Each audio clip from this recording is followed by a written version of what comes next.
Congress party के नेता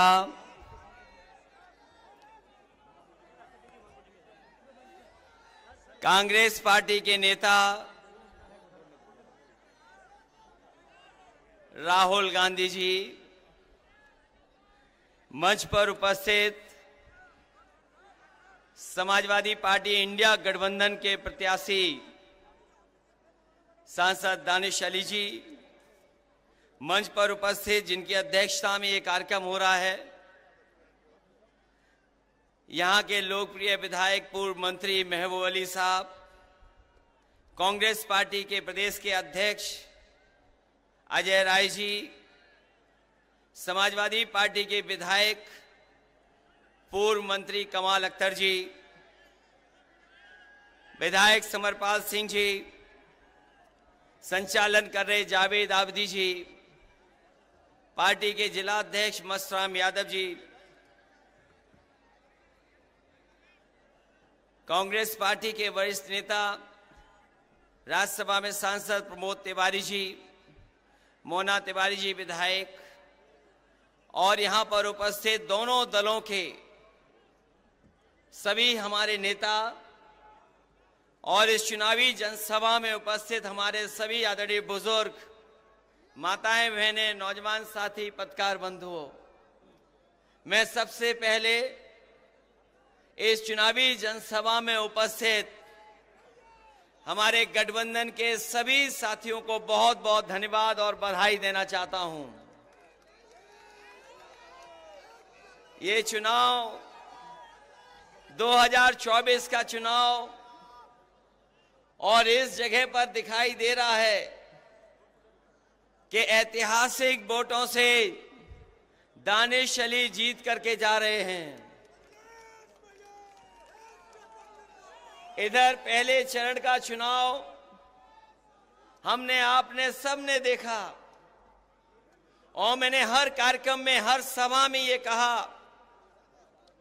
कि इस बार पश्चिम की हवा जो चलेगी वो भारतीय जनता पार्टी का न केवल उत्तर प्रदेश बल्कि देश में सफाया करेगी। और कल ही जनता ने भारतीय जनता पार्टी को पहले चरण में ही पलट दिया। जो लोग कहते थे कि उनकी फिल्म चल नहीं रही है, मैं उन्हें बताना चाहता हूं, पहले दिन ही पहला शो भारतीय जनता पार्टी का फ्लॉप रहा।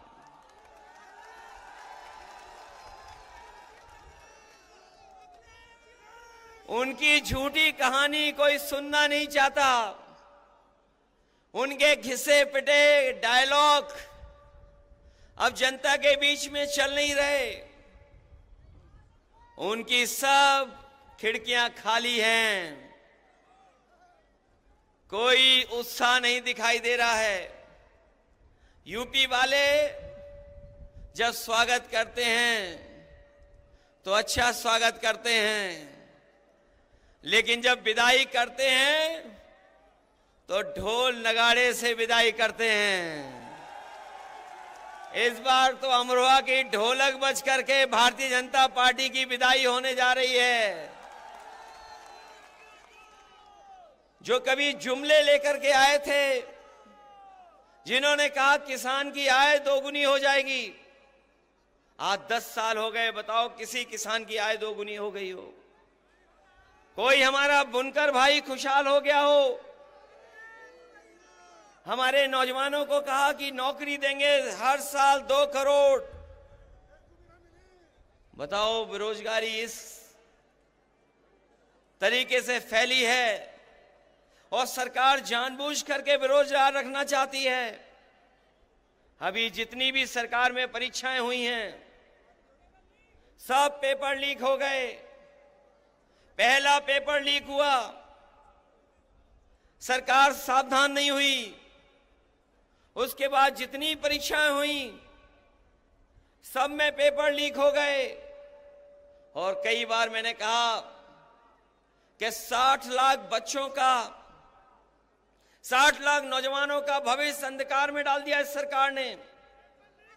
और अगर किसान नाराज हैं, अगर हमारा नौजवान भी नाराज है, और अगर 60 लाख बच्चों के परिवार का इन्होंने भविष्य छीना है, तो केवल अगर हम 60 लाख के परिवार के लोगों की नाराजगी को गिन लें, अगर एक परिवार में 3 लोग इस सरकार से नाराज हैं, तो 60 लाख बच्चों का पेपर लीक किया इन्होंने। अगर 60 लाख का गुणा हम 3 से करें तो 1,80,00,000 बनता है, और 1,80,00,000 अगर हम 80 लोकसभाओं से भाग दे दें तो बताओ 2,25,000 वोट कम हो रहा है हर लोकसभा में, क्या नहीं कम हो रहा है? और जिस तरीके से खुल करके बहुत सारे परंपरागत वोट जो बीजेपी को मिला करता था वो खुल करके विरोध कर रहे हैं। हर लोकसभा में पंचायत हो रही है। ऐसे परंपरागत वोट जो भारतीय जनता पार्टी के खिलाफ खड़े हो गए हैं, मैं उनकी राजनीतिक चेतना को धन्यवाद और बधाई देता हूं कि वो भारतीय जनता पार्टी को हराने के लिए अपना पंचायत कर करके फैसला ले रहे हैं। मैं उनको बधाई देता हूं। ये जो जुमले दिए थे वो गारंटी दे रहे हैं।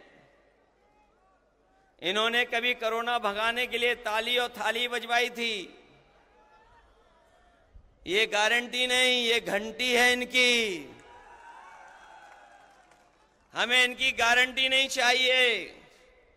हमें बाबा साहब भीमराव अम्बेडकर जी ने जो संविधान में हमें गारंटी दी है, वो संविधान की गारंटी चाहिए। और वो संविधान की गारंटी ही आपको अधिकार दिलाएगी। संविधान की गारंटी ही हमें आपको सम्मान दिलाएगी। इसलिए 2024 का चुनाव हमारे आपके भविष्य का तो है ही है, लेकिन आने वाली पीढ़ी के भविष्य का भी चुनाव है। इसलिए आने वाली पीढ़ी के भविष्य के लिए और बाबा साहब भीमराव अम्बेडकर जी का संविधान बचाने के लिए और अपने वोट के एक अधिकार को बचाने के लिए आप लोग सब मिलकर के दानिश अली को जिताने का काम करना, इनकी मदद करने का काम करना। बताओ, मदद करेंगे आप लोग? दानिश अली जी को मदद कर करके लोकसभा में भेजोगे? हमारे विधायक ये कह रहे थे, महबूब अली जी ने बहुत काम किया है। सड़कें बनवाई, पुल बनवाए, फ्लाईओवर बनवाए, एम्बुलेंस चलवाई, पुलिस के लिए गाड़ी चलवाई।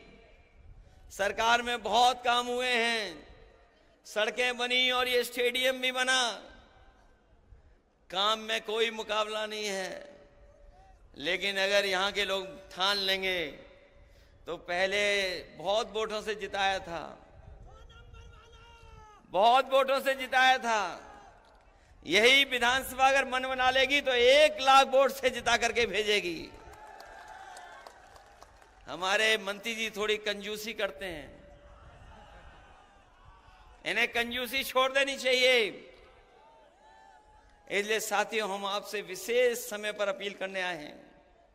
ये गठबंधन जो बना है, यहां एक एक बैठे नौजवान बुजुर्ग चाहते थे गठबंधन बने। कोई कहता था खुल करके, कोई दिली दिल सोचता था कि गठबंधन हो जाए। आप मनी मन सोचते थे कि गठबंधन हो जाए।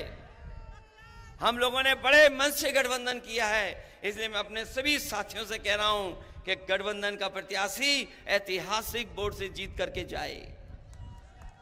जो सवाल महंगाई का है, बेरोजगारी का है, वो आपके सामने है। और बहुत सारी तकलीफ परेशानियां हैं। उत्तर प्रदेश और दिल्ली की सरकार ने मिलकर के उत्तर प्रदेश के साथ भेदभाव किया है, और इस भेदभाव को मिटाने के लिए और अपने मान सम्मान के लिए और संविधान बचाने के लिए आप लोग वोट कर देना। और दानिश अली जी को, जो कांग्रेस के प्रत्याशी हैं, इनके चुनाव चिन्ह हाथ पर एक एक वोट दे करके इन्हें लोकसभा में भेज देना। यही मैं कहने आया हूं। आप सबका बहुत बहुत आभारी हूं। अपने नेताओं का भी धन्यवाद। कांग्रेस और तमाम दल के लोग हैं, उन सबका बहुत बहुत धन्यवाद। इस उम्मीद और इस भरोसे के साथ कि जब अगली बार लोकसभा में जाएंगे तो दानिश अली जी वहां दिखाई देंगे और आपकी आवाज को लोकसभा में बैठ करके बुलंद करने का काम करेंगे। बहुत बहुत धन्यवाद।